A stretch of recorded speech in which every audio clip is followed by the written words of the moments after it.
Welcome everyone. It's a great pleasure for me to welcome you to this lecture and to this debate about the proposal to establish basic income within the EU. My name is Christian Rosbøl and I'm an associate professor in political science here at the University of Copenhagen. Today's lecture and panel has been organized by the Center for European Politics at the Department of Political Science and by BIEN, or BIEN, Basic Income European Network. And it's a particular pleasure for me to welcome and introduce Professor Philippe Van Parijs, who is, I know from my own field, as an outstanding political philosopher. Philippe Van Parijs is a professor of economics and philosophy at the University of Louvain in Belgium and also a visiting professor at the University of Oxford. The program today will be that Professor Van Parijs will talk for around 45 minutes, give a lecture, and then it will be followed by comments from three people from our panel here. First by Professor Ben Rosamond from the Department of Political Science, and then we'll also have Professor Emeritus Niels I, Meyer, and we will have freelance journalist Kenneth Haar to comment on that, and they will each have 10 minutes to comment. But before I give the word to Professor Van Parijs, Erik Christensen would like to make an announcement. I dansk, eller på dansk. Jeg er formand for BIEN Danmark, og det her det er et rent reklamespot. Jeg vil gøre opmærksom på, at der hernede er nogle flyers. BIEN er i øjeblikket i gang med en stor europæisk underskriftindsamling for at få bragt spørgsmålet op i EU. Og I er meget velkommen til at tage nogle flyers og dele ud i postkasser blandt jeres venner. Vi skulle gerne nå op på det antal, der kræves for, at kommissionen tager spørgsmålet op. Og bagved, der er nogle t-shirts og nogle bøger til en rimelig eller meget billig pris, og dem er jeg også meget velkomne til bagefter. Jeg forstår, der er ikke en pause her, men det er rent reklame det her for BIEN Danmark. Men vi glæder os til at høre Van Parijs.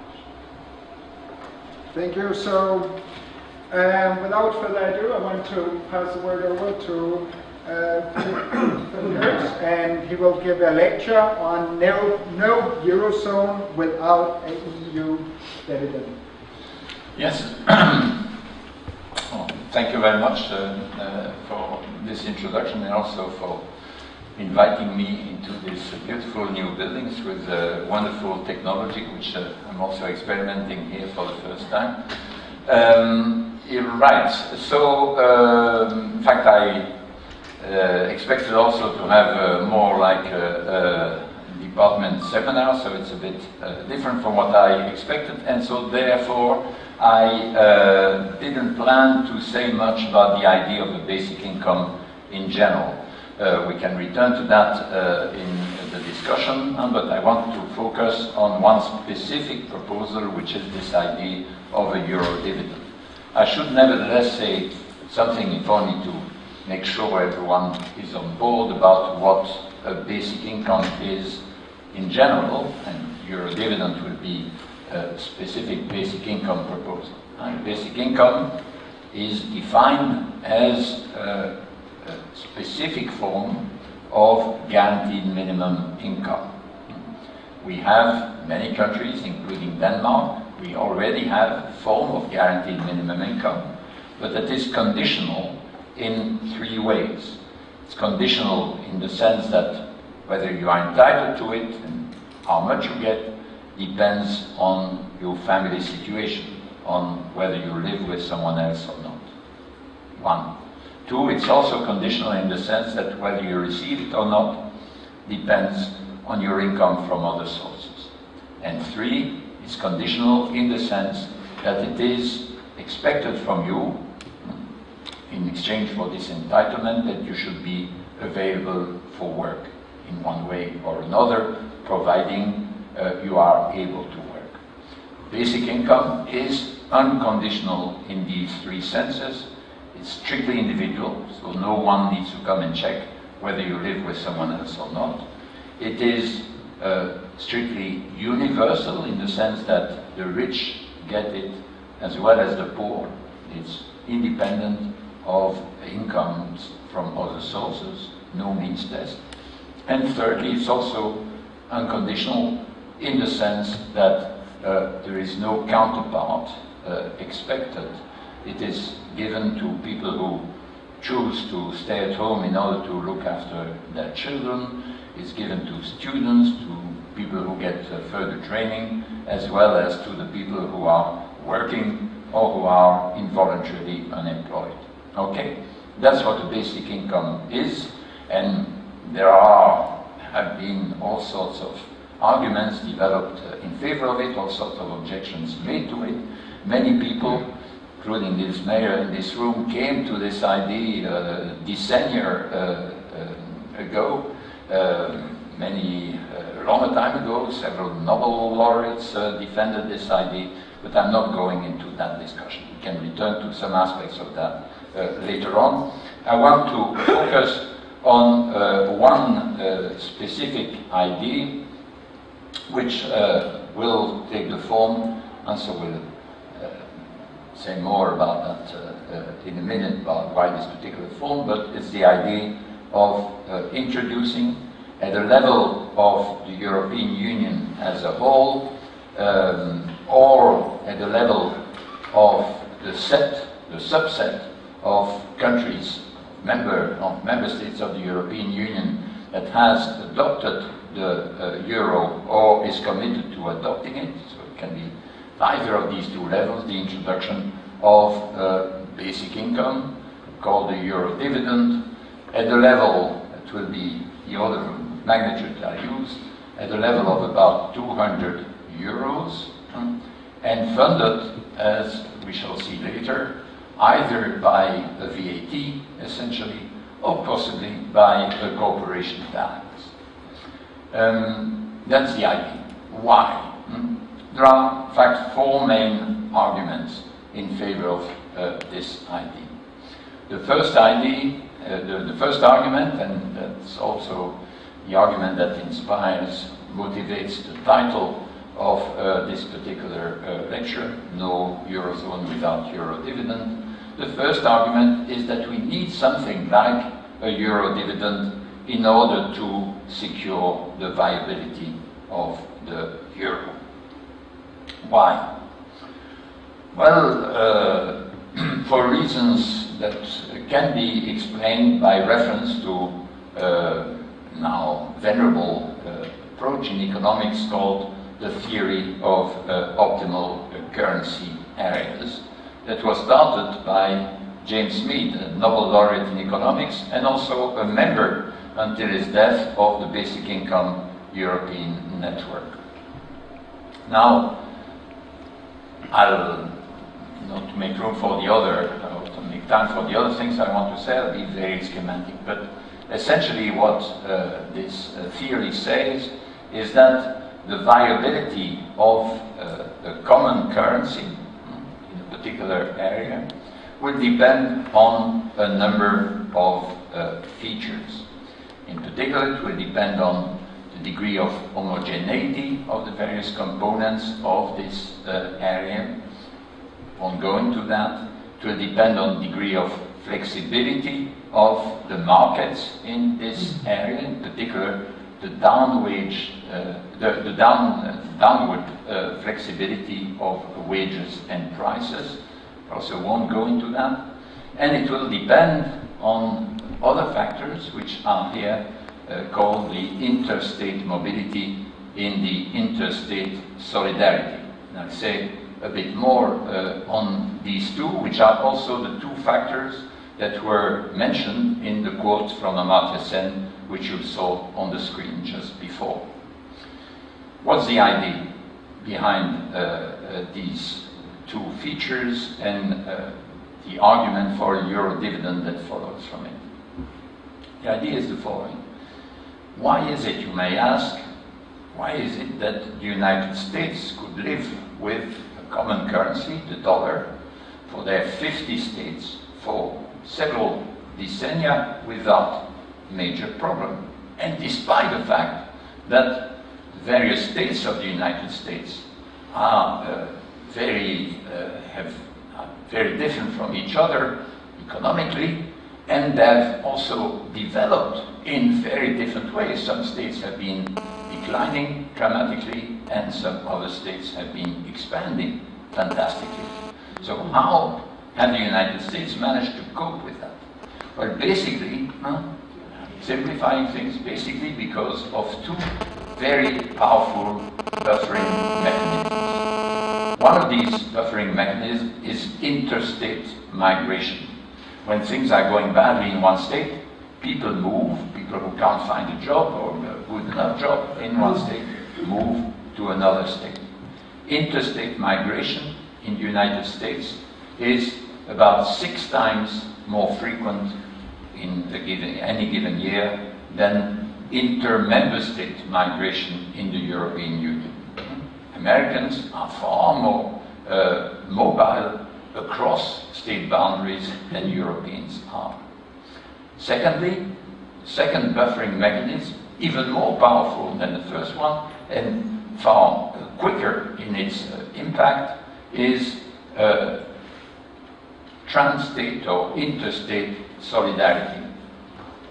We in Europe, and certainly in particular in Denmark, often poo-poo the United States by saying, well, we have a generous social model, we have generous social solidarity, whereas the US don't.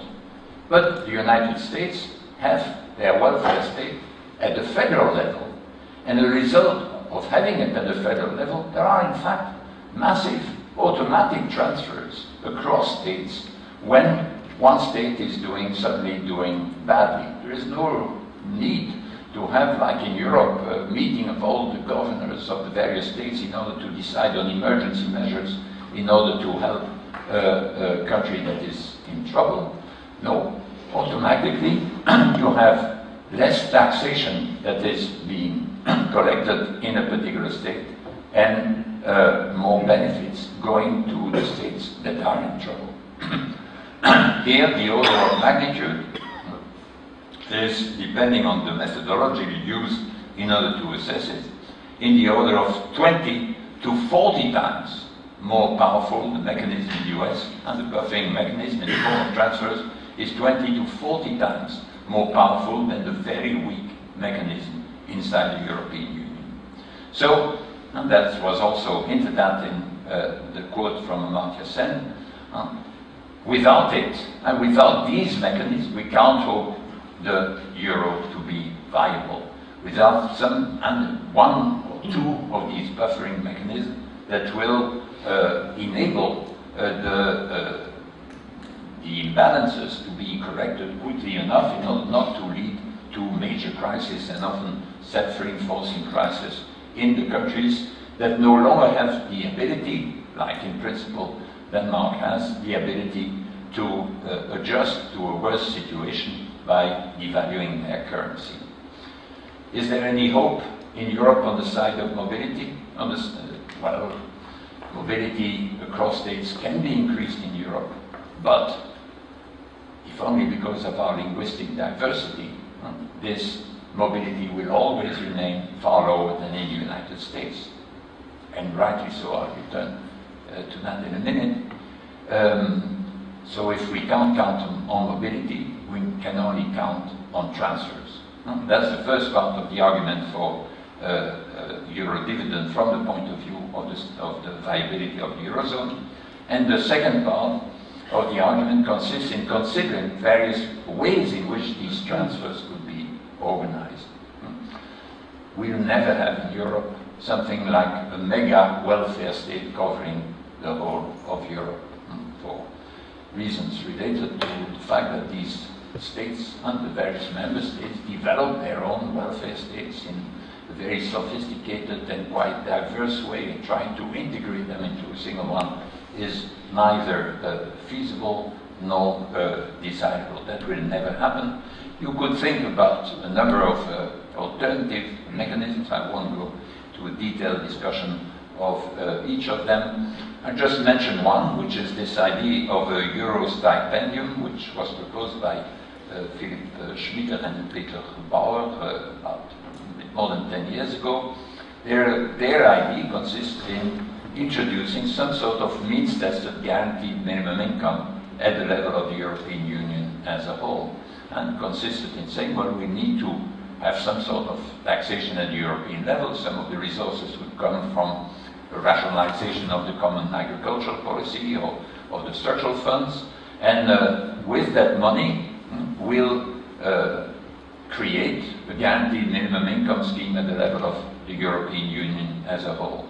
That means that we identify the poor all over the European Union, and then the European Union transfers these benefits to the poor.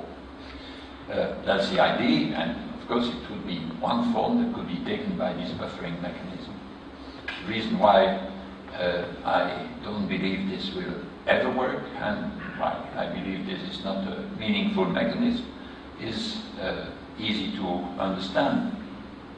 If you have two countries with the same GDP per capita, the same average income, if one of the two countries is more sloppy in its education policy, healthcare policies, or whatever, in such a way that the distribution of income is more unequal in that country than another, that country will be rewarded for its sloppiness through transfers from the European Union. And so, with a given two countries with the same average income, if one is more unequal than the other, it will have more poor people and therefore will benefit from more transfers.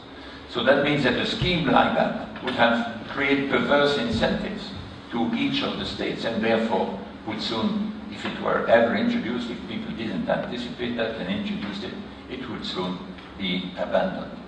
So if you proceed by elimination, I believe that the only workable scheme, systematic transfer scheme at the level of the European Union, would need to take the very simple form of a basic income, something that's given unconditionally to all the legal residents of each of the member states, or each of the member states in the Eurozone, depending on the scale at which this is being introduced. There could possibly be restrictions in terms of age, and there is no argument here that says it should be given for all ages. It could be a basic pension given to all, or a child benefit given to all, but it would need to be universal and not means-tested. That's the first reason, the one on which I wanted to say most, because it's in the title that was announced. But there are further reasons, and I quickly mention these three further reasons that are also spelled out in this little short piece which was published in the Social Europe Journal at the beginning of July and has been translated into various languages since, under the title The Euro Dividend. There I also mentioned these other three arguments in that same order. The second argument, and I just alluded to it, is what I call here the Cardoso argument, because and I always think of the former president of Brazil, Fernando Henrique Cardoso, in this context, because quite a few years ago I had an audience with him when he was president, together with Senator spearheads of the campaign for basic income in his country. And in order to, we went to see Cardoso in order to try to convince him at the time to approve sort of support by the Brazilian Federation, by the Brazilian federal state, to the development of guaranteed, that means-tested guaranteed minimum income schemes that had been experimented in a number of municipalities. But the municipalities where they had been experimented were all in rich, therefore urban parts of the country, and none of them were in the poorest parts of the country. In the poorest part of the country, you could only have them if there was at least some co-funding by the federal state. And so, in the end, Cardoso was convinced by these arguments, and there was a systematic support by the state, and that was what developed then later into the current system of Bolsa Familia, which is at the level of Brazil as a whole quite innovative and on that scale unprecedented guaranteed minimum income scheme. Still means tested now. But the reason why I call this the Cardoso argument is that one of the arguments that convinced Cardoso was that it was essential to have these guaranteed minimum income schemes in the rural areas in order to prevent or to reduce the probability of having masses of people coming from the rural areas and flocking into the favelas, into the urban areas, which couldn't really digest them. And so my Cardoso argument consists at the level of the European Union in saying, look, we have a problem in Europe, indeed manifested, among other things, by the rise of populist anti-immigration movements. We have a problem that is related to the fact that we have within Europe, especially with the opening to the East European countries, we have free movement, we have a principle of non-discrimination, and if you have huge inequalities, because some people are driven by the lack of the possibility of surviving decently in their part of Europe, in Bulgaria or Romania, or Poland, and they are driven into migrating to the more dynamic cities in the center. And this is not so good for the parts of Europe they are leaving, but it's not that good either for communities which are then overburdened by massive immigration that are difficult to immigrate, if only because they come in very large groups. So it's in Europe, and that's so Europe in particular, and compared to the US, there is a high sort of comprehensive cost, global cost of migration, and a higher cost, because also we have, for most interstate migration, a big linguistic challenge in each case. If you don't speak the language of the place where you immigrate to, you are not highly qualified. Well, to integrate yourself into the economic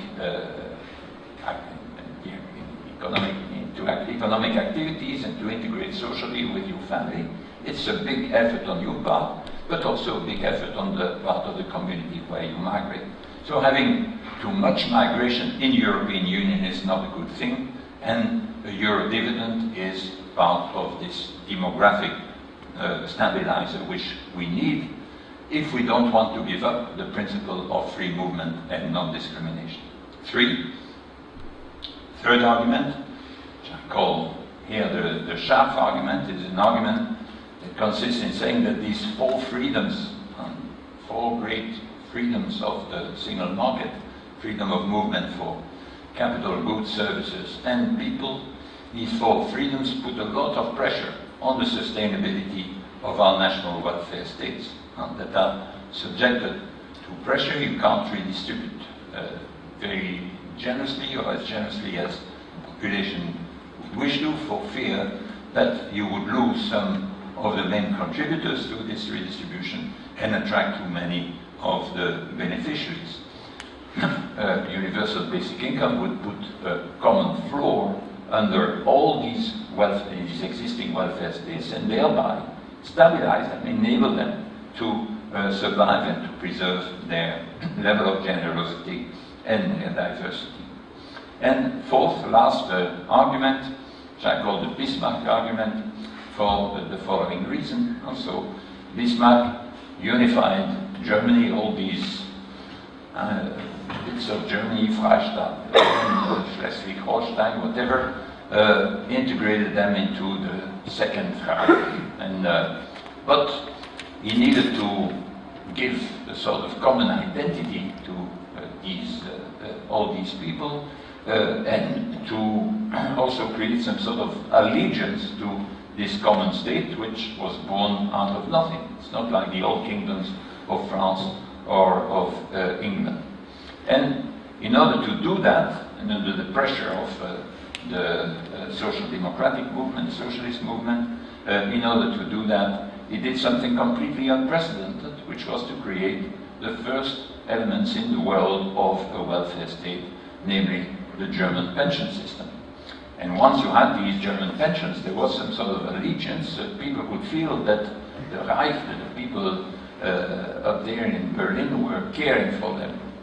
So what we need in Europe for the legitimacy, so-called output legitimacy of Europe, to enable Europe to do a number of things which it needs to do because the nation states are no longer able to do.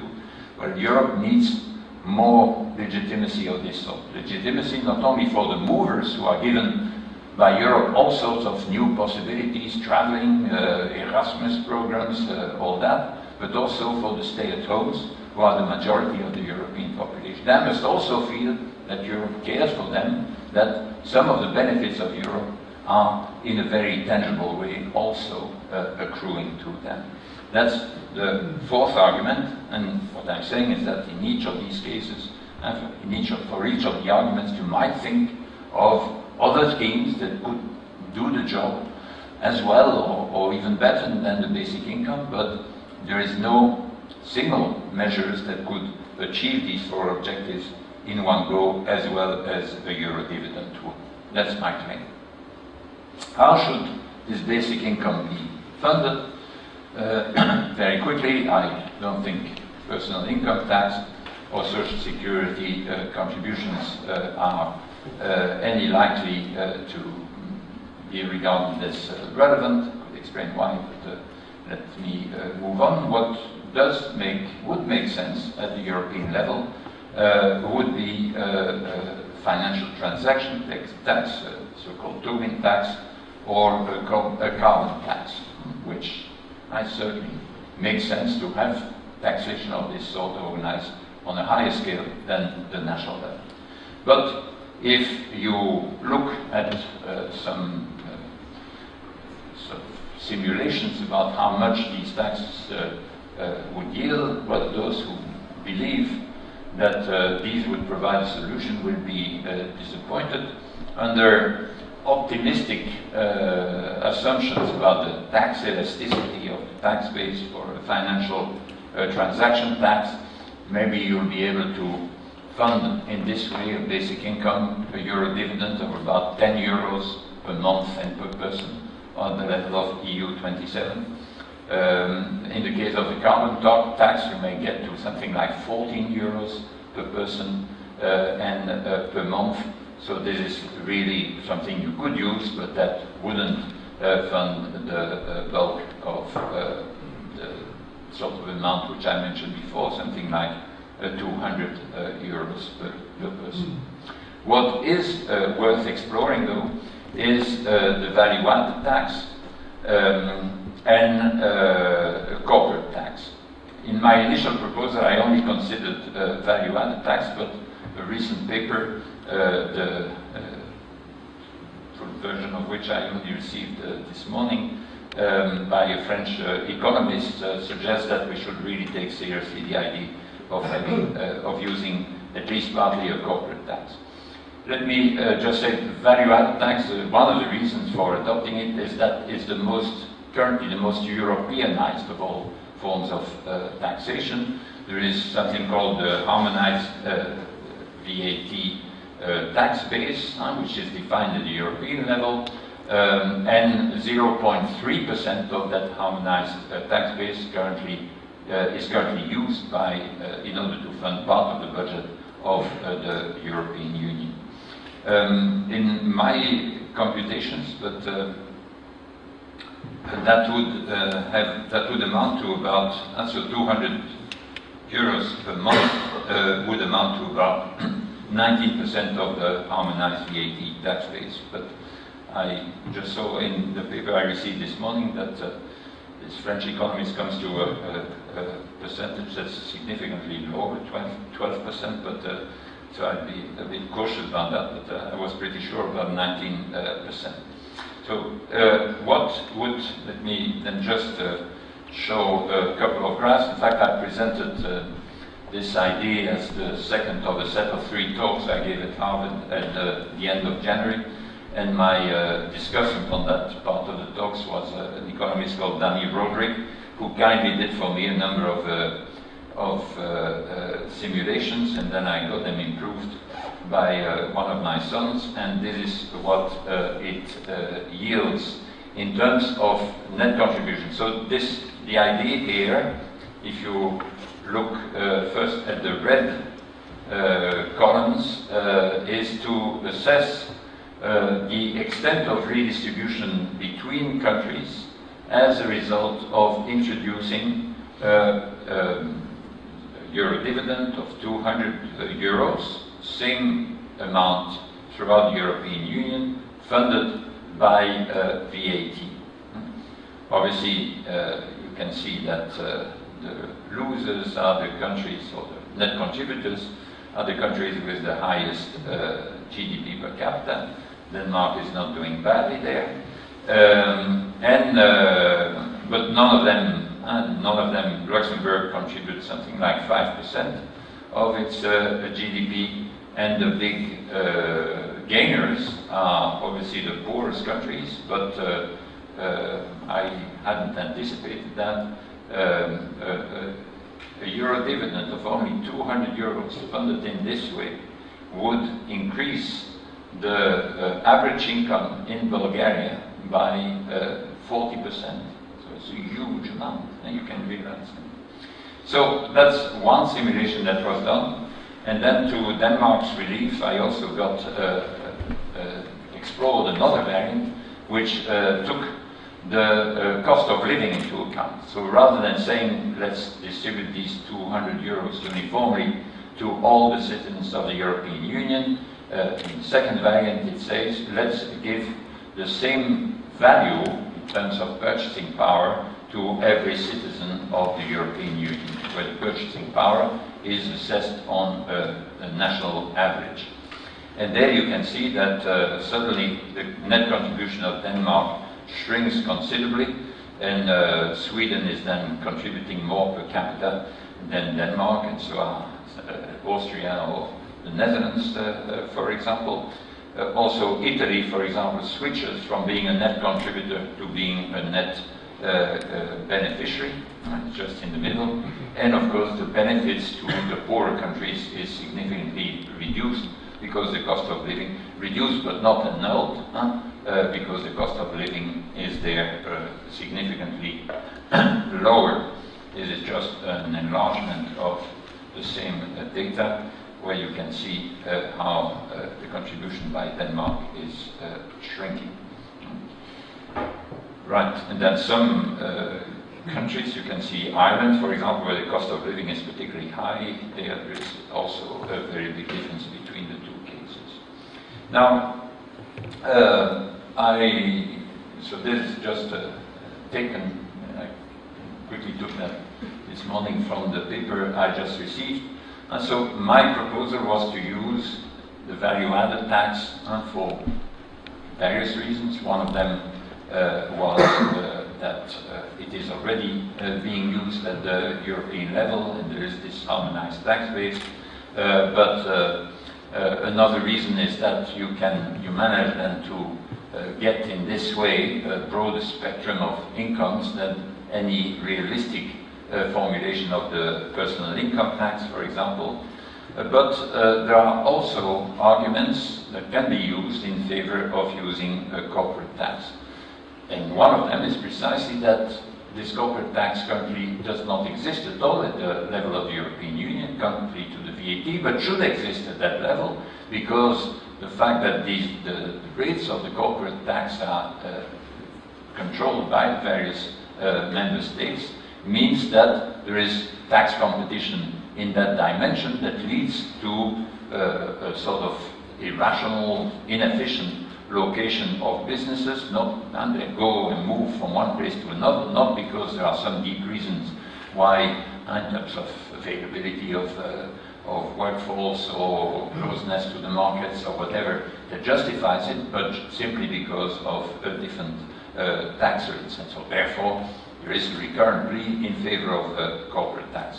In addition, and that's a good argument, I think, what is shown also in this graph, which I'll comment in a minute, is that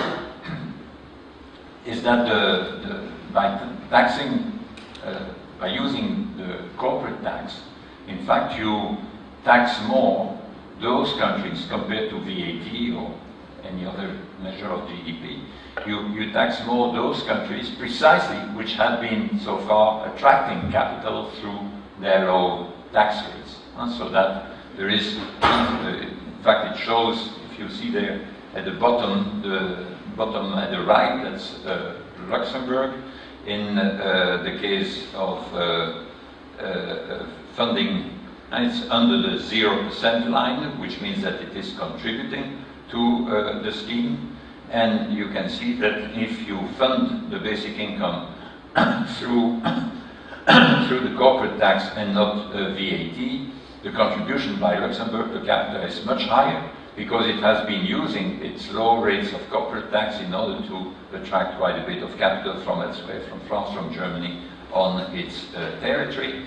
And similarly, the gains from Eastern Europe, in Eastern Europe, are less than there would otherwise be. And so there's Bulgaria and Romania at the top, and so the little ball in orange corresponds to funding by VAT. You can see that in case the funding is at the same level as by a corporate tax, the gain is less again, because low rates of corporate taxation have attracted some capital there for reasons that are not linked to the fundamentals, to some objective economic reasons. So I'm not setting this issue. I was convinced, in fact, by this paper and by the name of the author is Jean-Éric Yaffil, who is doing a doctorate on this at the Sorbonne, the University of Paris at the moment. And I really think that these two ways of funding are worth considering. In fact, one of the commentators on my earlier draft on this issue was Philippe Van, until recently the head of the European Investment Bank in Luxembourg, and he had also said that I had dismissed too easily the corporate taxation as a way of funding. Let me then conclude practically by considering then a number of objections, the last one being political feasibility.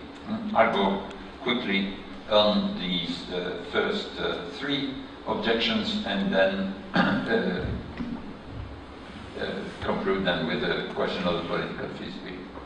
Objection number one, which I also became aware of only, well, the full force of it only recently, is whether such a scheme is, well, the objection is really this scheme is not unacceptable because we don't have equally effective taxation everywhere. And I was sent, in fact, an interesting document from the European Commission, that was published last July, well, commissioned by the European Commission, and about the VAT tax gap. That is, there were various sort of guesses, conjectures made about how much VAT should have yielded in the various countries if it was perfectly enforced. That is, if all the goods that are, all the transactions that are subjected to VAT had been properly, the profile of tax rates, of VAT tax rates in these various countries.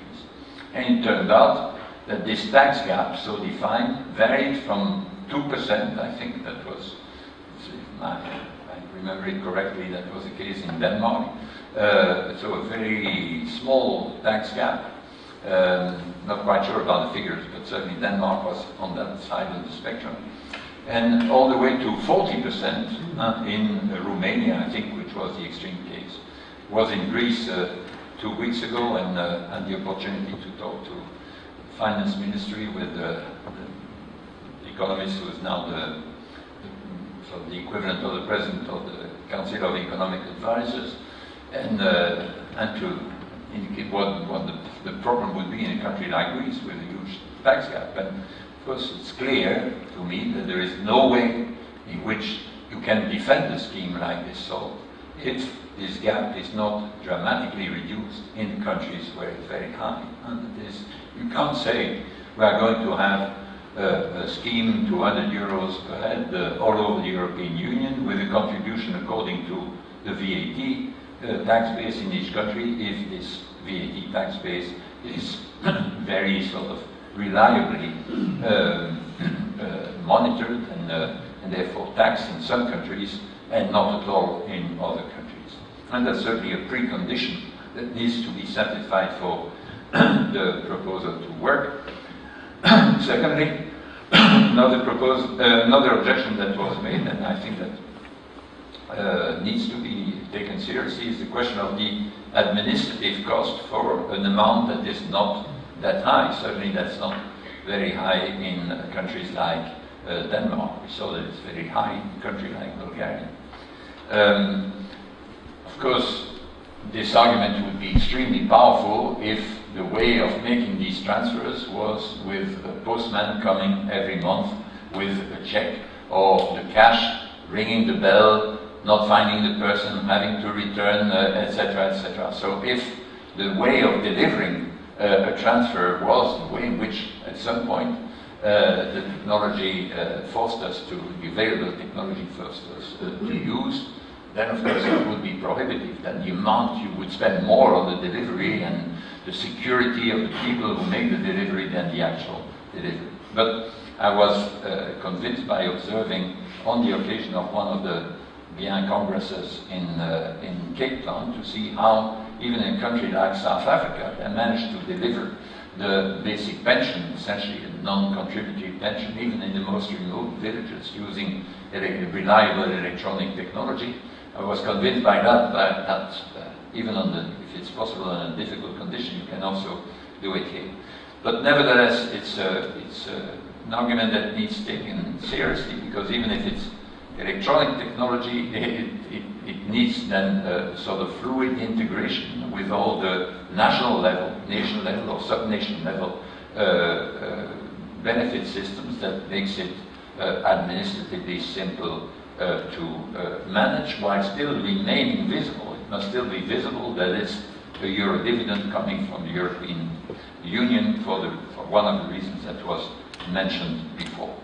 May nevertheless be an argument in favor of saying, well, let's have a basic pension at the level of the European Union, possibly even higher than the 200 euros, rather than one for every single individual. Or let's have a basic child benefit for everyone, rather than some real basic income for all funded at that level. Third objection, is this such a lower Euro dividend really relevant to the fight against poverty? And there's some degree of quibbling also in the basic income movement in Europe about whether a basic income should be defined as being sufficient to cover basic needs. There's no doubt that it's desirable that it should, that the basic income should be sufficient to cover something that could be regarded as most elementary needs of every single person, but I don't think it should be made a part of its definition. But we can define it a certain way and then speak about its level. But anyway, so it's pretty low, so certainly in a country like here, would it make any difference? The answer is one.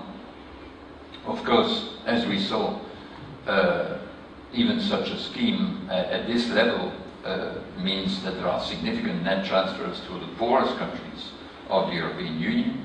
Two, there is an automatic buffering effect in case of shocks and divergences, and that limits then the sudden situations of hardship for a number of people to which countries would be driven in case these buffering effect didn't exist.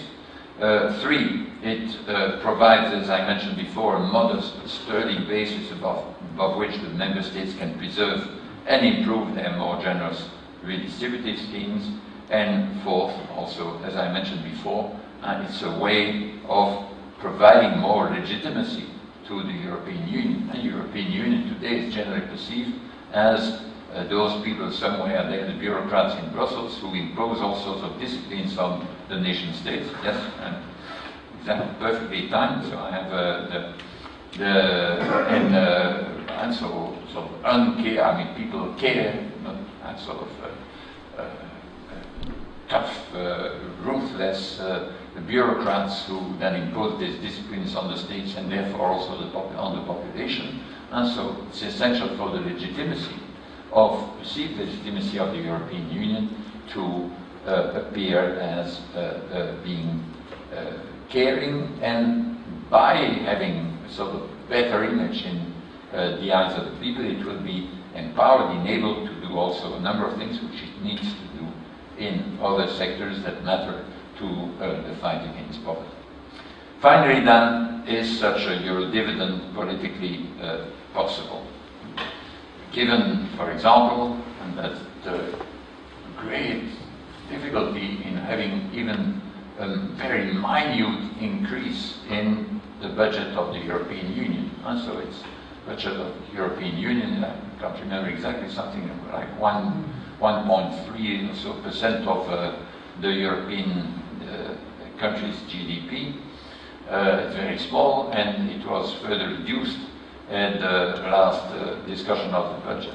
So here we are talking about something like 10% of the GDP. The first thing is, and to see clearly, and not to dismiss it too quickly, is that this is not about increasing the discretionary, or more or less discretionary budget of the bureaucrats. It's not something that will increase the level, the part of the activities in Europe that will be under European EU control. It's very different in this respect from most of the expenditures of the EU. It's just a way of redistributing income, not between governments, but between peoples themselves. And so it also avoids all the leaky bucket difficulties that are linked to the policies that give money to intermediaries.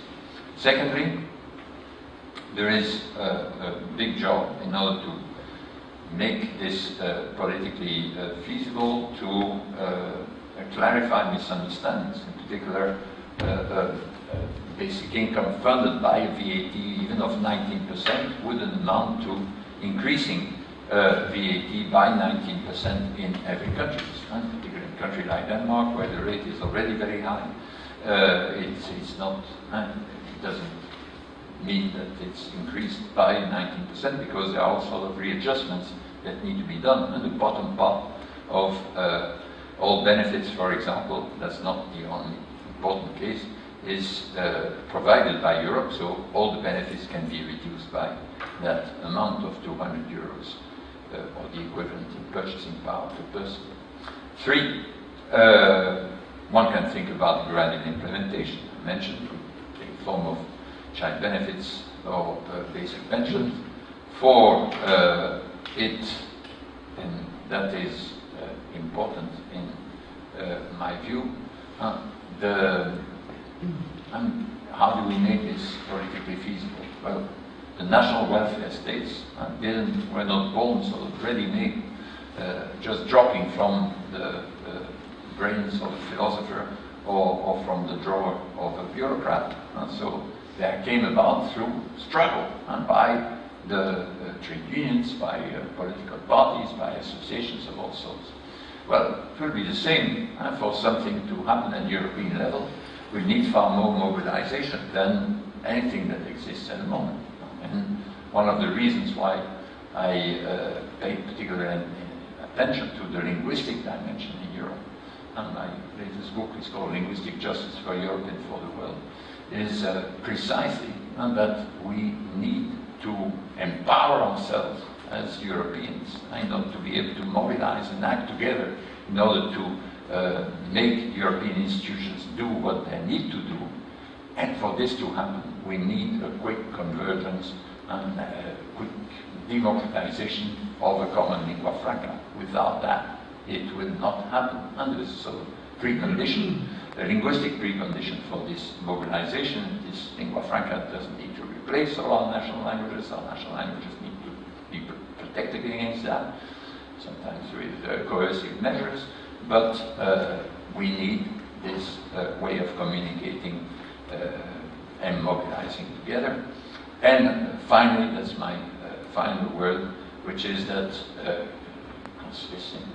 conceding, yes, this is utopian thinking. It is utopian thinking. Something that has never existed before, an interpersonal transfer scheme that is transnational, that crosses the borders of independent states. This has never happened in the history of the world. It is utopia. But so what? As I mentioned there on the slide, the European Union itself was a utopia, and the welfare state was a utopia. But they have created problems, and these problems can only be solved with utopias. I got, that's my final word, I got my affiliation changed a bit early by mistake. I had been attributed to the Université Libre de Bruxelles, which is the main competitor of my university, which is the Université Catholique de Louvain. Oh, it's not very Catholic anymore, but it's still Louvain, and it's in the University of Louvain that in 1516 Thomas More published his Utopia at the intercession of Erasmus, who had arranged it for it to be published. So the first edition of More's Utopia that was published in Louvain in 1516. So we are going to celebrate that in a couple of years' time. But I want to be loyal to that good old tradition of utopian thinking. We need this vision about the future. And of course, it won't be realized tomorrow. We need a vision about the direction in which we need to go, that we need it for to have hope, to be able to say to the younger generation that their world can be better.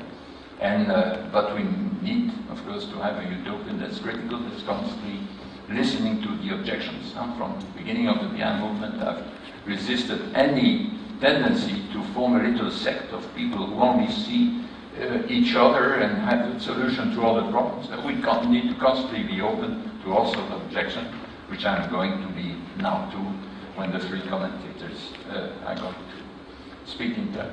Thank you.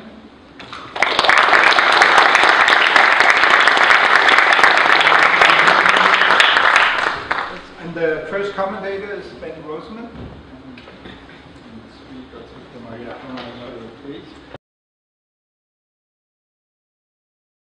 Well, thank you, Christian, for asking me to be part of this, and it's a real honour to be discussing Philippe's work. I've been a fan for quite a while, and it's really nice to read about and listen to such a bold attempt, actually, to present what is a philosophically derived idea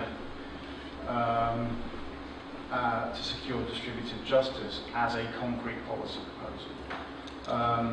So I'm speaking here, I think, as somebody who is in broad agreement with the idea, would want to see it enacted as a sympathetic critic. And hopefully I can ask some questions which will help to sort of, carry this idea forward. I wanted to start actually by talking about how Philippe makes his argument. In preparation for this, I've read a couple of papers. One is the Social Europe Journal, the short 3-page piece that you mentioned, also a longer, earlier version of the paper as well. And I'm interested in the way in which the argument is made in those pieces, and I'll explain why. The longer version of the paper, which is a version which is from 2012, about a year ago, builds the argument for the Euro Dividend as the best available solution to the Eurozone crisis. So it's a very pragmatic piece of, very pragmatic intervention.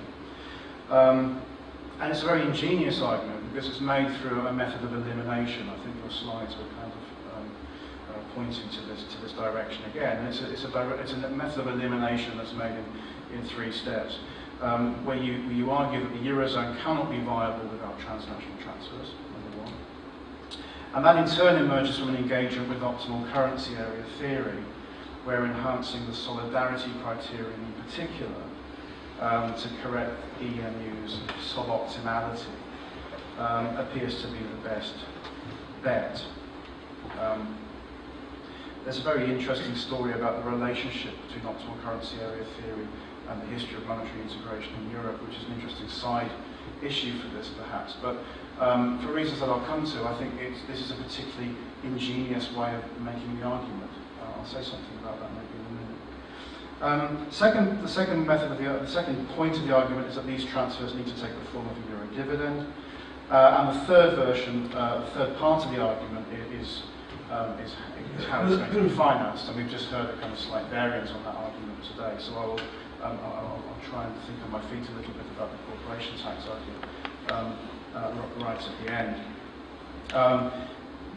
The short version in the Social Europe Journal is 3 pages long. It won't take you long to read if you've not read it, but it's a superb example of how to make a reasoned and nuanced argument in just 3 pages.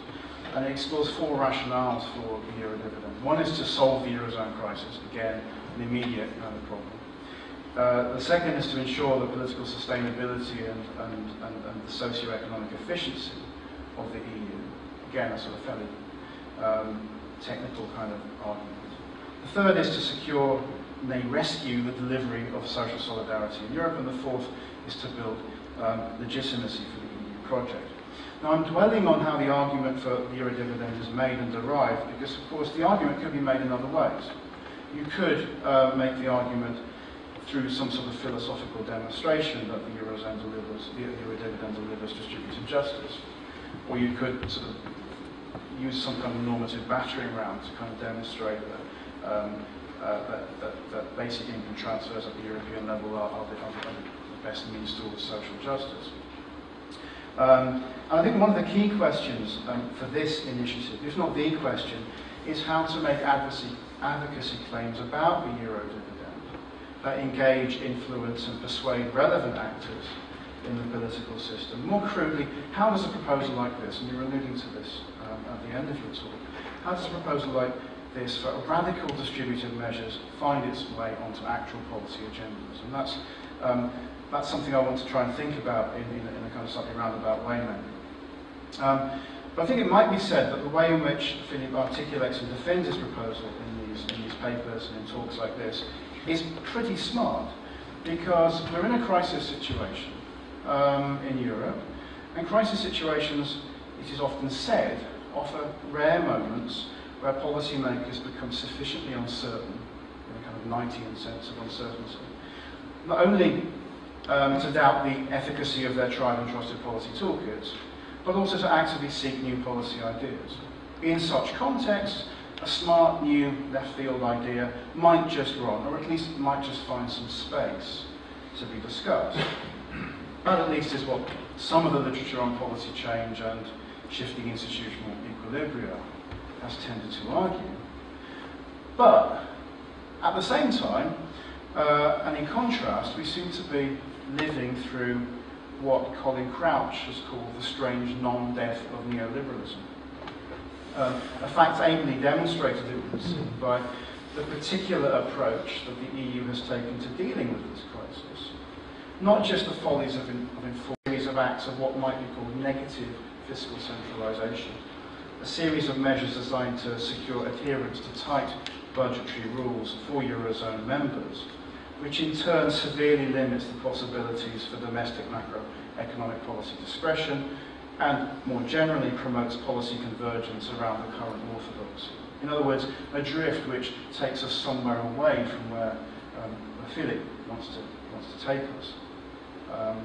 So which of these scenarios applies right now? Crisis characterized by uncertainty, where there is a demand for new ideas, or a crisis where policy elites remain wedded to ideational and institutional solutions, is an interesting question. And of course, what is important here is that solutions are very much a function of what policymakers see as a problem.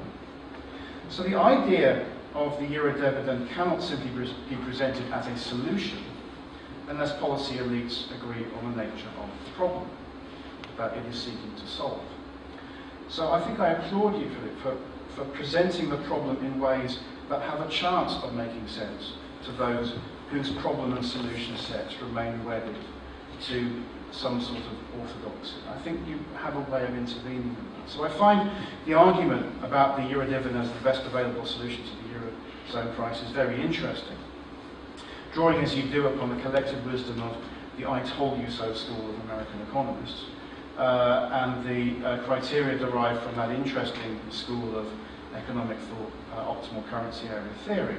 A school of thought which I think, as Ken Dyson once said, provides a kind of narrative for European policymakers who have been enacting monetary integration. I mean, it's become a reference point for the ways in which policymakers have thought about monetary integration. And so to sort of build your argument from that foundation is actually quite sensible, because it makes sense to that kind of mindset. Also interesting, and I think if perhaps analytically problematic, and we can maybe talk about this in Q&A, is the use of the US, but also other historical cases as a comparator for the EU. I mean, I think there are some significant analytical problems with that, but politically it's quite a smart thing to do because it makes sense. Right. So, in a few minutes that I've got, if I have a few minutes, let me just make a few more precise comments and maybe a few requests that would help to elaborate some of the arguments. Okay, so the argument for a perceptibly caring Europe, or what in the short paper I read as an argument about the EU's legitimacy deficit, seems to me to be pretty much right. And I wrote here, if I've read this correctly, and from what you've said, I think I did read it correctly, it's an argument primarily about output legitimacy. That the EU's actions need to appear to be consequentially just in some way or other. So the Euro dividend will secure legitimacy for the EU because of what it delivers to the citizens of the EU. So I guess what we're looking for is output legitimacy first, loyalty transfer second. That's the kind of that's how this process seems to be working in your reading. Now that's a slightly unusual move to make, particularly from the point of view of more progressive arguments about democratic and legitimacy deficits in the EU. Many, I think, if not most of those who think about legitimacy deficits in the EU context tend to see the problem in terms of securing some sort of input legitimacy, first and foremost, typically via some sort of institutional reforms that would inject democratic authorization into the policy process. Where output legitimacy is defended, it's usually associated with sort of neoliberal arguments or economic liberal arguments, which suggest that the EU's job is simply to deliver a continental market order, and if it does that, i.e. that's its output, then it is legitimate, ipso facto. Or intergovernmentalists who take a kind of principal agent view of the EU and effectively say, well, democratic authorization takes place at a national level. What the EU does is effectively authorized by national intergovernmental bargaining, therefore, a presto, it's legitimate. So in this view, I think democratic authorization or input legitimacy is resident at the national level in the case of intergovernmentalists, or it doesn't really matter in the case of economic liberals. My point is that it's intriguing to get a third and more socially progressive version of the output legitimacy argument, which leads, I think, to the next point I want to make, which is, what about democratic authorization for the Euro dividend? Which I suspect is a rather obvious question that you've been asked 150 million times, but I think it's worth asking. The implementation of the Euro dividend will, I'm sure, generate legitimacy returns eventually, but are we to take it that the initiation of the Euro dividend has to be kick-started extra-democratically, or perhaps technocratically? So here I find the kind of Bismarckian comparison sort of potentially instructive and quite interesting. As you say, Bismarck used the introduction of public pensions as a means to secure legitimacy for the rather fragile new German nation from the 1880s or thereabouts. And yes, the German case here is interesting because it came to prioritize the solidaristic basis for legitimacy over the democratic alternative, or at least it inverted the normal pattern of evolving legitimation strategies that we found in France and Britain, where democracy came first and solidarism came second. But what all of those cases have, which the EU clearly doesn't, is nationalism, which is a basis for legitimacy that stands historically prior, you might argue, to both democratization and to welfare state expansion, whichever order those two come in. And that, I think, connects to a further point, which is the problem of how you actively create a tax authority at the EU level, which the Euro Dividend will require. No, it's not, of course, a European-level welfare state in the sense we come to understand welfare states at the national level, but it still requires the construction of positive fiscal authority at the European level. So alongside the puzzle of how a regulatory state with a single currency currently reliant on negative fiscal centralisation to secure budgetary discipline acquires redistributive powers, sits the pragmatic matter of how the relevant treaty changes are to be accomplished. Now, the recent history, i.e. the last 20 years since in this country the people said no first time round to the Maastricht Treaty, 21 years now, the recent history of treaty ratification has been troubled, to say the least, and that in a context where recent supranational power has largely been delimited and constrained by those treaty revisions, even if national publics haven't perceived it as being, that has been what's going on. So part of the problem here is what I and others, and you by referencing the problem of transnational pan-European mobilisation, would see as the lack of political institutional space at the EU level for the practice of normal distributive politics. A pan-European space for left-right or state market politics would of course allow for policy initiatives such as the Euro Dividend to emerge in the context of the common thrust of political conflict. But without that institutional space, the question is, how does a policy initiative get injected into the system? Is it national upload as a common manifesto pledge by, say, the PES and the European election campaign? Is it through citizen initiative? What's the best way in, I suppose, is the argument. Or is the intention to initiate as I suggested before, the Euro Dividend in the absence of a pan-European distributive politics, and then to hope that it will generate such a politics in its, as it plays out? Two further questions. One is really a self-interested question. As a pro-European British citizen who works in Denmark and lives in Sweden, none of the currencies in my wallet is the euro. Right. In the Social Europe Journal version of the paper, you talk about the Euro Dividend being applying to member states that either have adopted the euro or committed to doing so in the future. So my three states are not part of that. So what are the consequences for them? Your diagrams, your wonderful kind of graphs suggest that you're talking about the whole EU, but I'm not clear whether we're talking about the Eurozone or the EU. And if we are just talking about the Eurozone, what are the consequences for solidarism more generally, for the EU as a whole? And the last point I was going to ask was the kind of question I'm sure you've been asked many times. VAT is often thought of as being a regressive tax in many circumstances. How do you ensure progressivism in VAT? Yes, the distributive effects are progressive across the Eurozone and the EU as a whole. We've shown that, but within nations they might still be regressive. But then you kind of hit us with corporation tax as an idea, which is really interesting. For two reasons. One is because corporation tax, and I'm finished with this, corporation tax scares the life out of politicians normally, because the current discourse which is significantly at variance with quite a lot of the econometric evidence as far as I understand it, is that unless your corporate taxes are low, then capital will flee, right? So there's a kind of policy mindset there to go through as well. But more significantly, and here's a really good point to end on, the single market, as it's set up, and this is a kind of sharp-like point, is designed to allow tax competition within the single market. And as a paper from 2007 by Stefan Ganghoff and Philippe Genschel has shown, what you get is not only corporate tax competition creating all the problems we associate with tax competition, but also undermines national tax revenue from personal income tax, for reasons that we can talk about. So this is a neat way to kind of fix the problem. So I like the corporation tax idea. I've abused my time. I'll shut up. Thank you very much.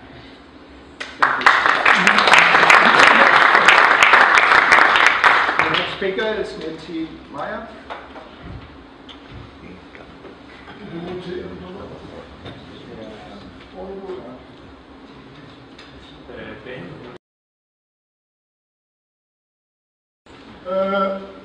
Jeg vil gerne begynde med nogle få ord om den danske diskussion om basic income.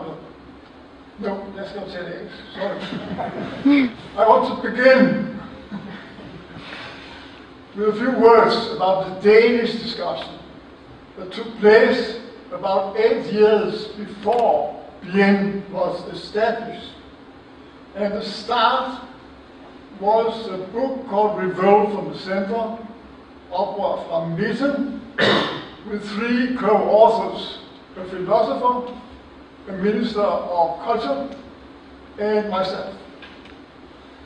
And I was the one who proposed a basic income, a citizen salary, or a borgerløn. And I take full responsibility for this proposal. At that time, I was ignorant enough to even assume that this was an original proposal. But later on I learned that other people had suggested things that reminded quite a bit about this basic income that I proposed, although it was slightly different in many ways. Today I think we have to focus on Philippe's proposal on an EU dividend. To finance general basic income, and what he says, to catalyze the citizens' identification with the union, or I also said, he said, viability of the euro.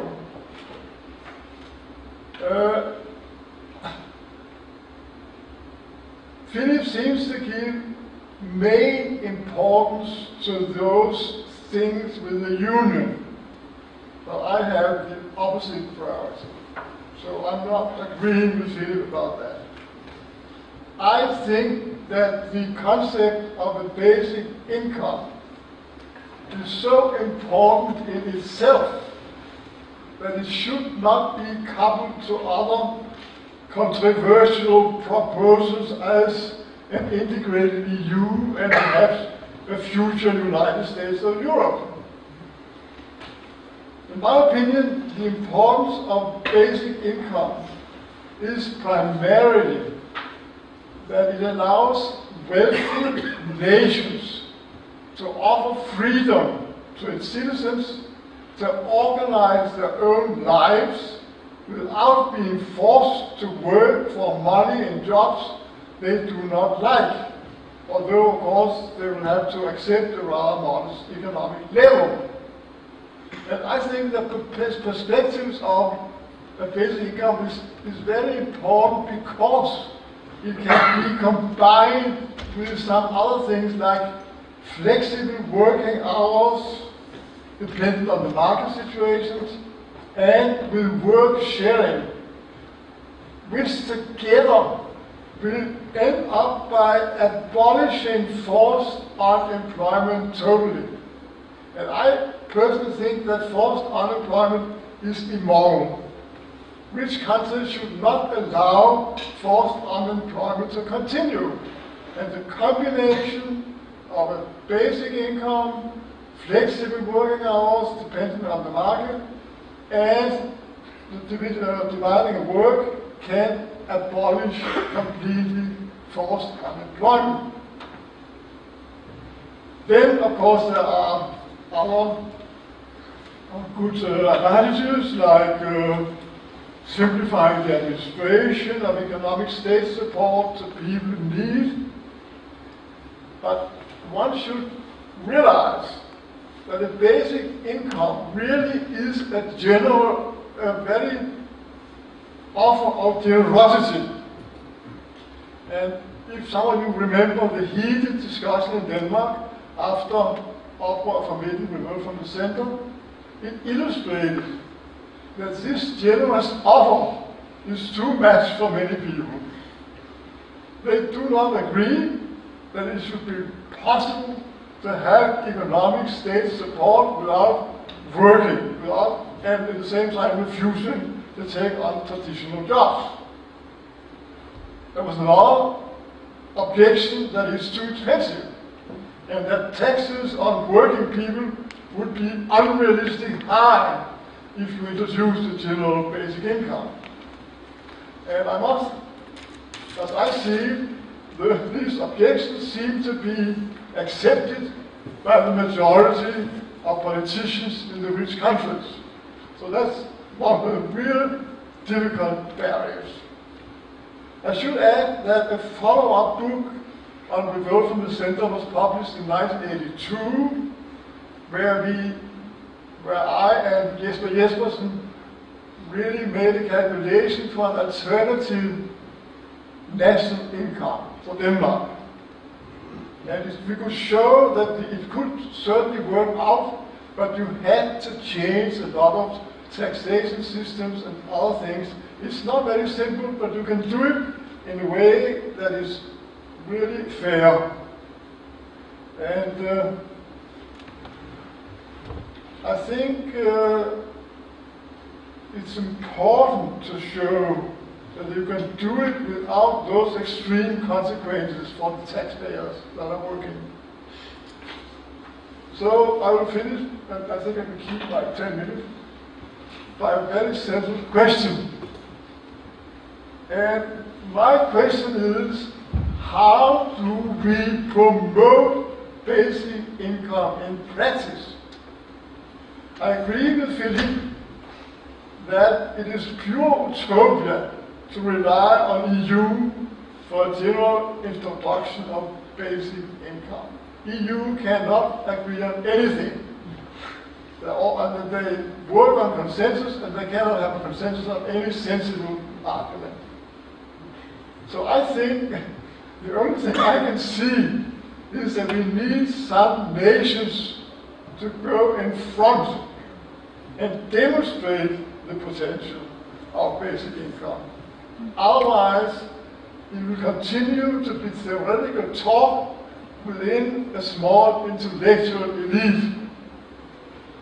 So I end up saying that maybe the Nordic countries could be potential forerunners.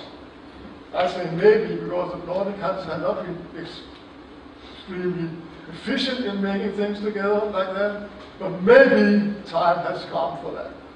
But otherwise it will stay a discussion within the elite group. So that is my argument and my explanation. Thank you.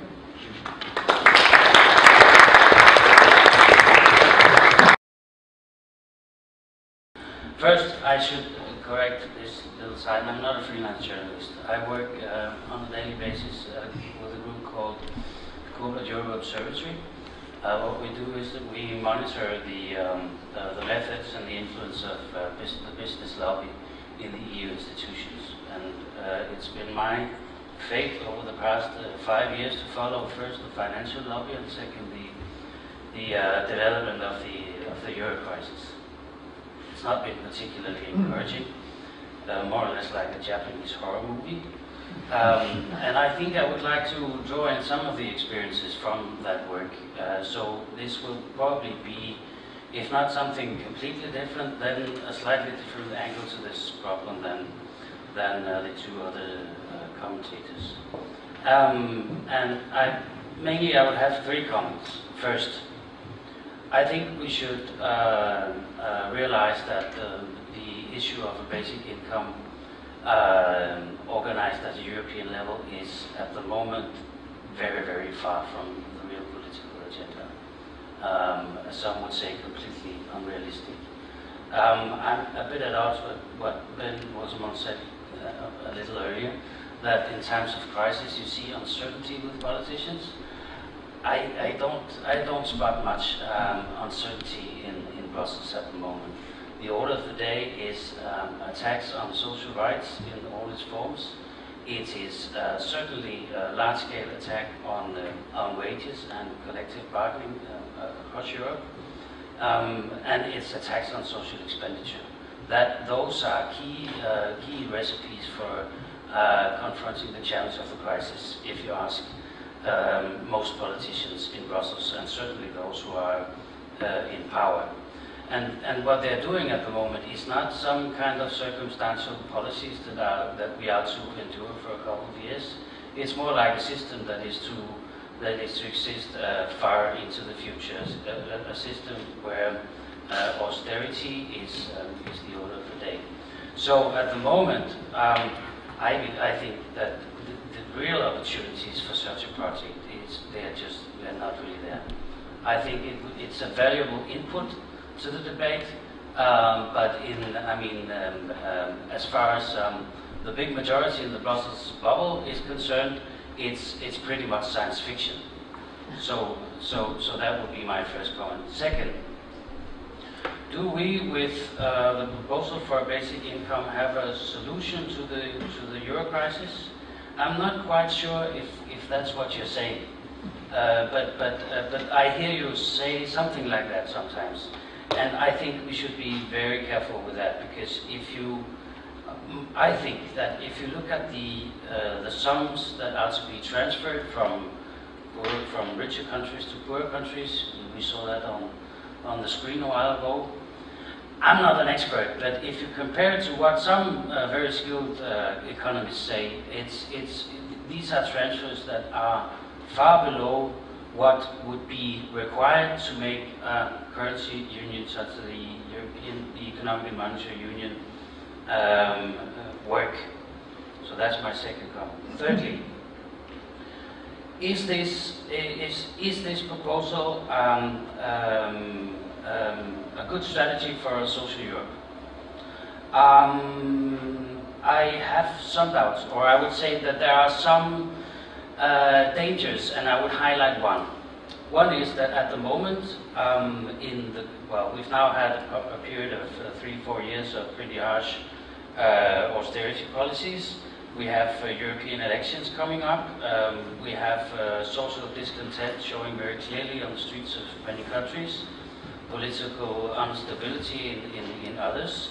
And in Brussels at the moment, what they are cooking up is an attempt you could say, to build a new system of legitimacy of the euro and of the European Union in general, and of the Economic and Monetary Union in particular. Though I should say that the proposals on the table are, at this point, almost purely rhetorical. What you can see is that there is a very, very genuine concern in Brussels over the legitimacy of the European Union, but so far no real will to pass reforms that would make any real difference. So what would a proposal such as this play? I think we should be extremely careful that this will not be somehow co-opted in the official discourse being constructed at the moment, to give the euro a kind of legitimacy that it, in my view, does not deserve. So those would be my 3 comments for a start. You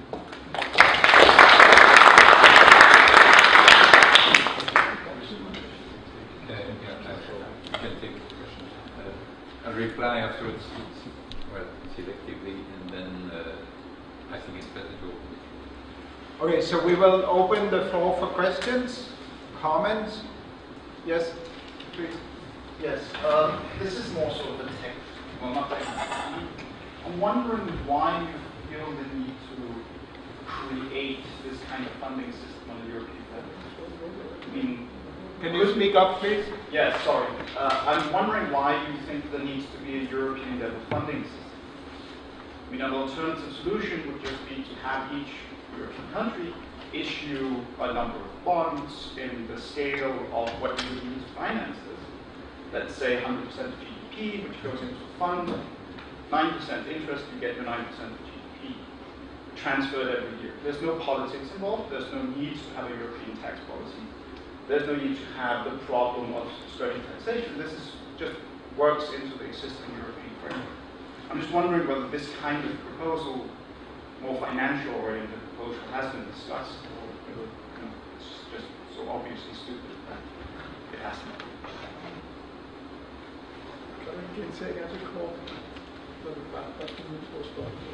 So you could hear the question, right? So yeah, maybe just reclose it and then. Okay.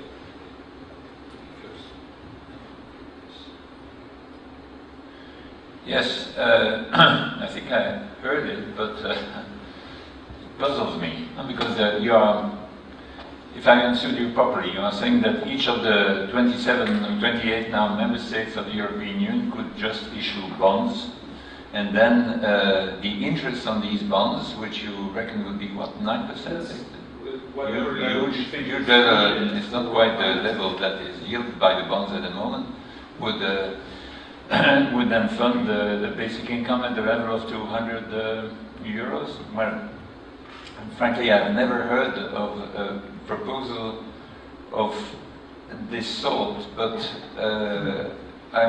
I think you would need to work out, so the amount, the mass of these bonds that would need to be issued by the countries, and then ask which country would dare to start something like that. So I don't, I mean, frankly, you would need to work it. I've never heard of any proposal of this sort, but it doesn't sound very plausible to me at all. What makes sense to me is a sort of redistributive scheme where you pay to some people what you take away from some other people, and that's basically whatever way you use.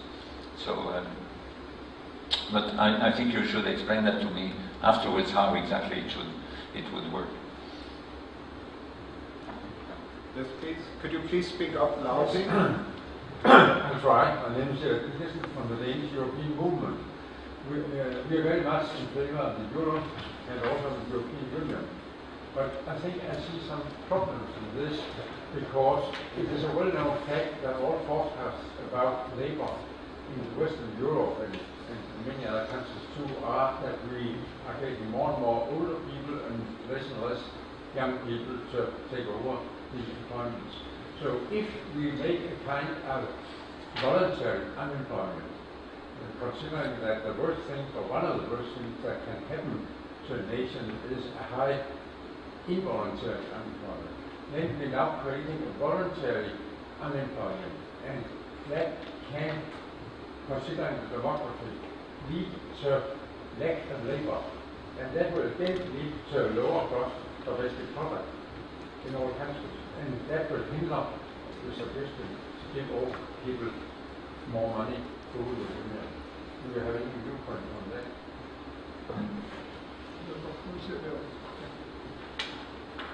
Yeah. So should I reply one by one? At the same time, I'll connect this already to one of the points made by Niels Meyer, and so which is really, I mean, about basic income itself rather than about the specific proposal I've made. Well,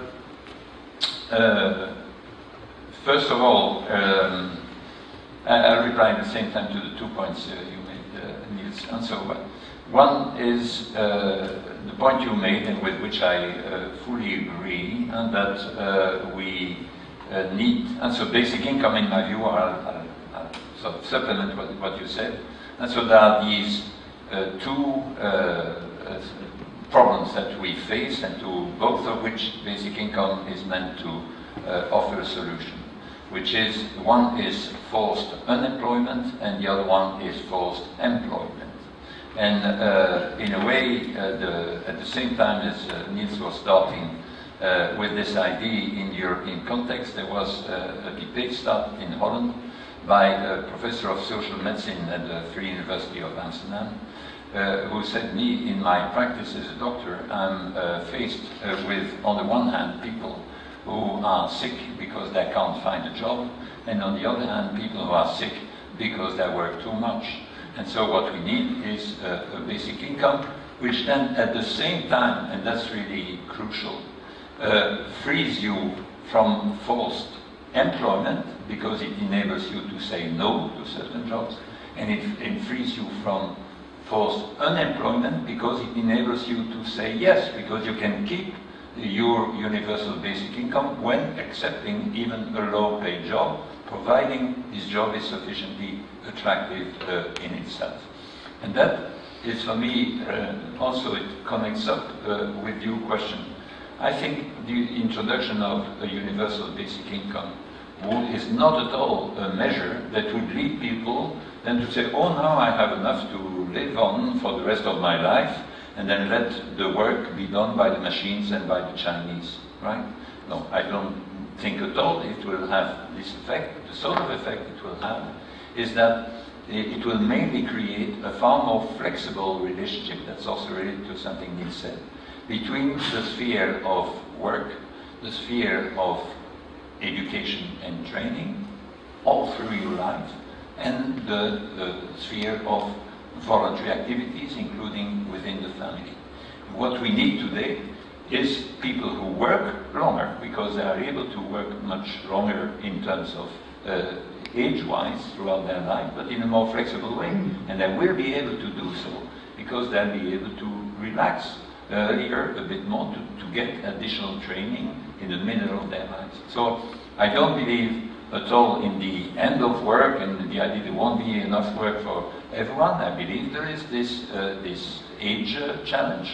The age challenge needs to be faced by having a more efficient economy and society, thanks to this far more flexible back and forth between work and the other spheres. Just and finish by sort of responding to Niels's first point, and also what he said at the end, which is why bother with the European Union? And it's also in part an answer to some of Ken's remark, which is, and the answer is the following. Of course, it's easier politically to introduce a basic income in a closed, homogeneous community, where you have people who know each other, they have the same culture, and they the same work ethic, and you introduce a basic income within that framework.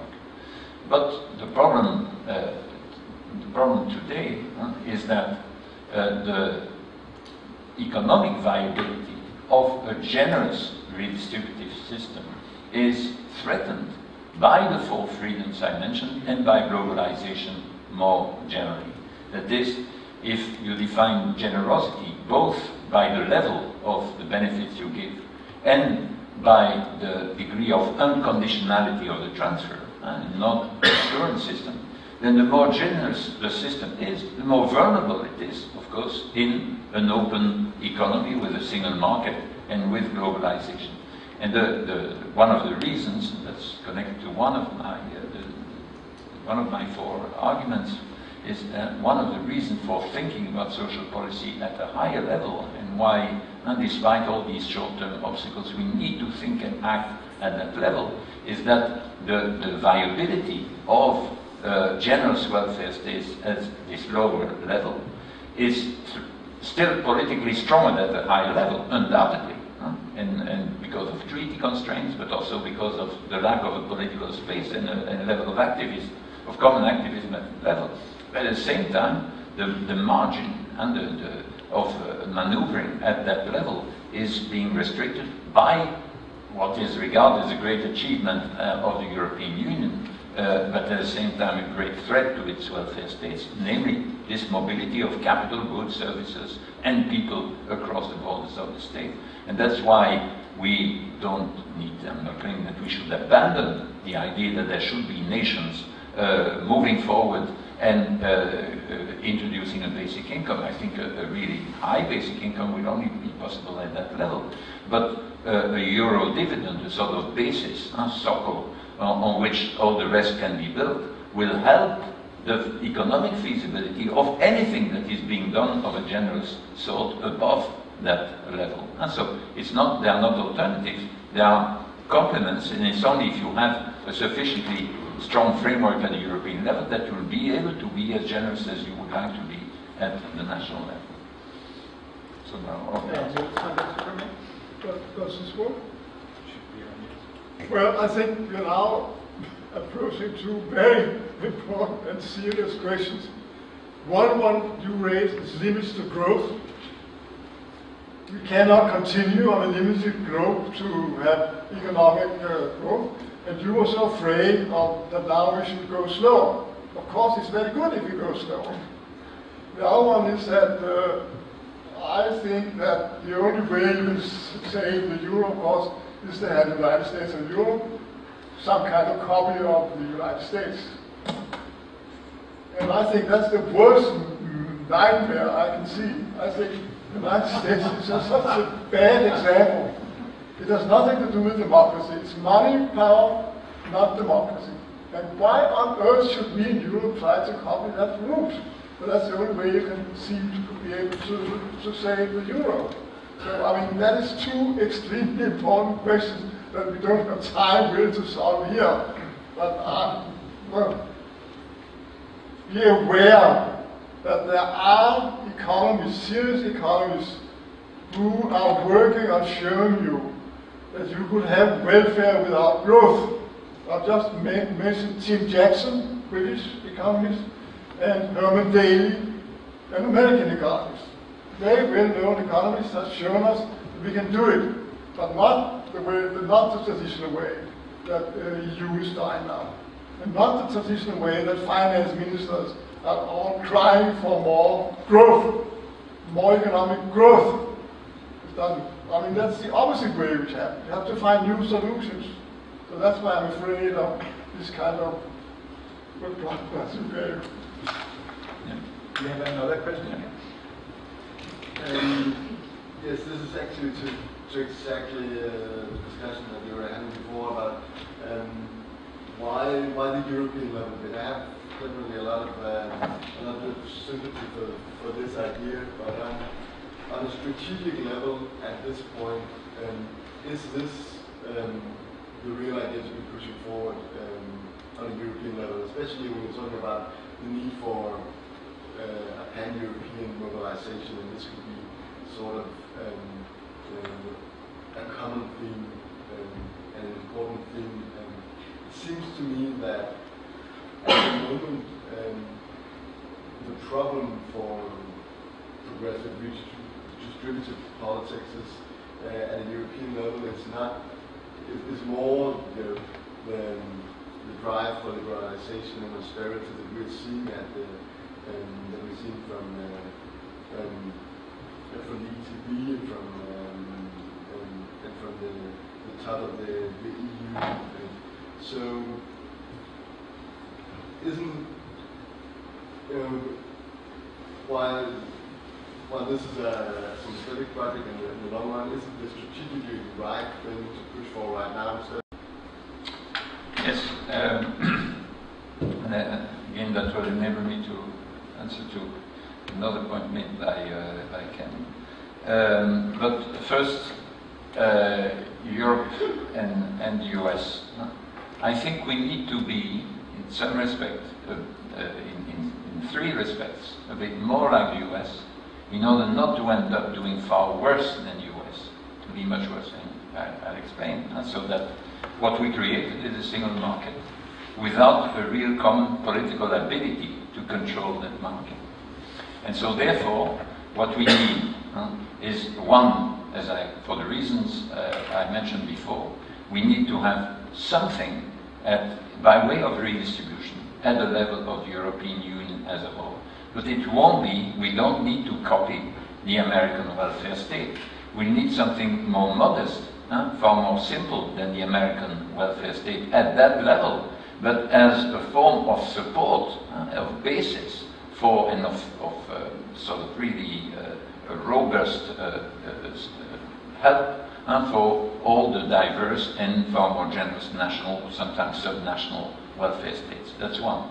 Two, we need to be more like the United States in creating this sort of common policy space, discussion space at the central level, but without again aping the United States without copying them strictly. We don't need a directly elected European president, but what we do need is Europe-wide political parties that will only come about if at least part of the seats of the European Parliament are filled by people standing on a pan-European list, so that you have people who address the whole of the European demos and not only their own national electorates. And of course you need the fine grain of these proposals is quite important. But we need something like a common demos. And three, in order for this demos to be effective, and it won't be enough to have these institutional changes at the level of the electoral institutions. We need also, and that's what I mentioned before, a far denser communication across Europe. Strikes me to give, and therefore we need to be more like the US in adopting English not as a substitute for all our national languages. It's very important that we should keep sort of lively democratic entities at the national level functioning in each of the national languages. But we need something that is common and enables us to communicate. I was struck, for example, by the difficulties faced by the European Citizens Initiative on basic income, just by virtue of the linguistic difficulty. Even the little group of 7 initiators don't have a language in common. So there is one former MP from Italy, Südtirol, who speaks excellent Italian, excellent German, but no English. So there is no way, even by email, in which I can communicate without having a translator involved. And so you can't be surprised that after 9 months, and so at the European level, the number of signatures that have been obtained by the European Citizens Initiatives is only slightly more than what was obtained in Switzerland, so also after a few more months, but with a far smaller population that's 20 times or if not more smaller than that. And so that, for me, this thing, and so it's precisely because we don't want to be like the United States that we need to be more like the United States in order, because we'll become worse than the United States if we let things go the way they are going now. Now, yes, and then to relate to your question, then if you go back to one of the first slides I showed, it said, well, look, if you want to have a single currency area, you need to have enough of these various features. And these features were homogeneity, flexibility, solidarity across states, and mobility. But if you don't have this solidarity across states, if you don't have the mobility, if you don't have the homogeneity, the only way to make it survive is downward flexibility. And so the struggle for survival of the euro passes through, I was in Athens 2 weeks ago, where you have my colleagues there, had their nominal incomes, nominal wages slashed by 30%. Well, this is exactly the prediction of, I mean, the recipe, in fact, of this theory of optimal currency areas. You can't have, and if you don't have enough of some of these features, then it won't survive.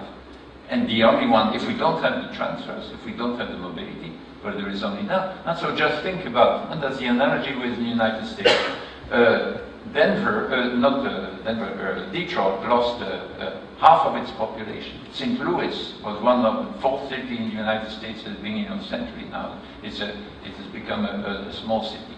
Through migration, when problems hit somewhere, the unemployed go away in part, there is massive net transfers to that part, and so there is no big splash needed in order to come back to some sort of equilibrium in the nominal wages of the people who live there. There is, of course, some impact. The sort of massive impact on Greece was due to the fact that you didn't have these two buffering mechanisms operating, and therefore the only alternative is that. And so I had last year, just to finish that, last year I was asked to respond to Gerhard Schröder, who came in Brussels to boast about his reform of the welfare state in 2005, Hartz IV.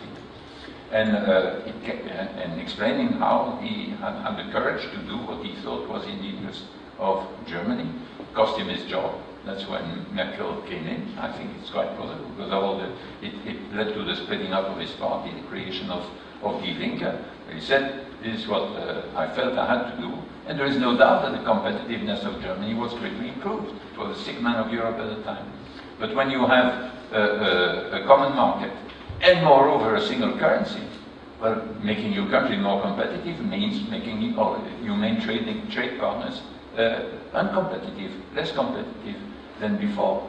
So I told him, bravo, Mr. Schröder, you as the leader of the oldest and biggest social democratic party in Europe, what you did led to the dismantling of the welfare states in all the other countries. So you could modify you in a democratic way with an adequate degree of input legitimacy. I supported the green-red government, and you could make these changes, discussed in the parliament, they were demonstrated.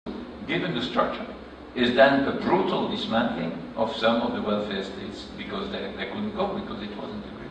And what I'm saying is that there is no structural solution to that problem that doesn't pass, that doesn't incorporate, I'm not saying that they are sufficient, the three features I just mentioned, and the three quasi-American features, in a sense. And of course, when you, Ken, you said, and I don't know who you are talking about in the Brussels bubble. I live in the Brussels bubble. I live in the street of the European Commission. Those in power, the people in the Brussels bubble are not the people in power. The people in power are the members of the Council of the European Council.